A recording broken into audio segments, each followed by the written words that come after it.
Hey, I'm Skylar. If you want to connect your iPhone to a car stereo, you've got 4 different options. The first that will work pretty much wherever you are is a radio transmitter. These are made by all sorts of companies. You can find them at Radio Shack, Best Buy, all over the place.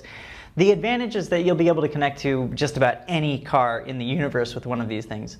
The disadvantage is that sometimes they suffer from interference or a weak signal, and they don't always transmit the best audio quality.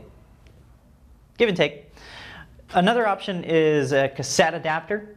These are really cheap, which makes them a great option, and they connect to your iPhone with the headphone jack, or 1/8" adapter. So that just plugs in here, and then you stick this into your car stereo or boombox, whatever, and that actually gives you pretty good audio quality, probably better audio quality than the radio transmitters.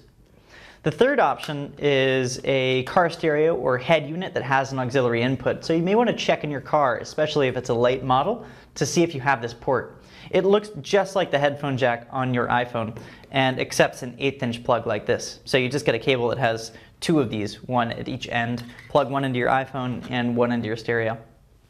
The fourth option is to get an entirely new head unit. Certain companies like Alpine create head units or car stereos that actually can be adapted to the 30-pin connector on the bottom of an iPhone, iPod, or iPad. And the advantage of that is that it gives you great audio quality as well as the capability to charge the iPad as you're on the road or iPhone. So there you go, 4 options. Good luck. I'm Skylar. Thanks for watching.